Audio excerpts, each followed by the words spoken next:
ఒక సుప్రీంకోర్టు న్యాయమూర్తి గారు ఇచ్చినటువంటి స్టేట్మెంట్ అనమాట. పిబి వరాలే గారు. 300 కోట్ల ఏది 0.1% నాసిక్ కుంభమేళాకు పెట్టిన ఖర్చుతో మహారాష్ట్రలో ఉన్నటువంటి స్కూళ్ళన్నిటిని కూడా మార్చేయచ్చు.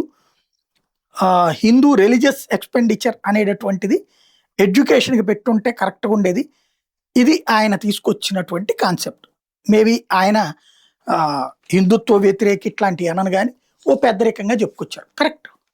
కాకపోతే ఈ దేశంలో ఇవాళ స్కూల్ కడతారు, ఆ స్కూల్ రోజు పోయే కొద్దీ దాంట్లో ఏదో ఒక లోపం వస్తూనే ఉంటుంది. అదొక నిరంతర ప్రక్రియ.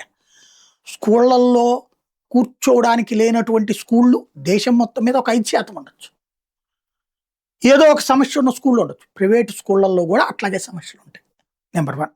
నెంబర్ 2 వచ్చేటప్పటికి కుంభమేళా అనేటటువంటిది సంవత్సరాలు దశాబ్దాల తరబడి గ్యాప్ తర్వాత వస్తాయి. ఆ 10 రోజులే స్నానం చేస్తారు.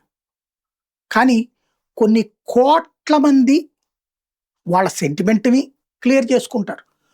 కొన్ని లక్షల మంది ఆ రోజున సంపాదించుకుని ఏడాదికి సరిపడా సంపాదించుకుంటారు ఆ 10-15 రోజుల్లో జరిగేటటువంటి కార్యక్రమాల్లో. మరి అది తప్పుపడదామా?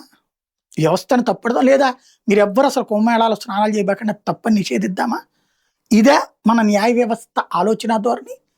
ఇదే మొక్కని నువ్వు మక్కాకి వెళ్ళడం ఎందుకు, ఆ డబ్బులు ఎక్కడ మీ పిల్లలకి చదువులకు ఖర్చు పెట్టండి, ఎందుకు మీ పిల్లలందరూ పంచర్ షాపులకు పరిమితం అవుతున్నారు, చిన్న చిన్న వ్యాపారాలకు పరిమితం అవుతున్నారని ఆ మతానికి చెప్పగలరా?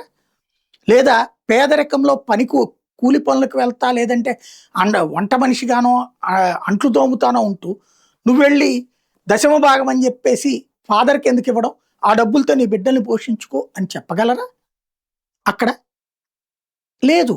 అంటే ఒక హిందూ మతం విషయంలోనే సలహాలు ఇవ్వడం ప్రపంచవ్యాప్తంగా సులభమైనటువంటి అంశం అన్నమాట.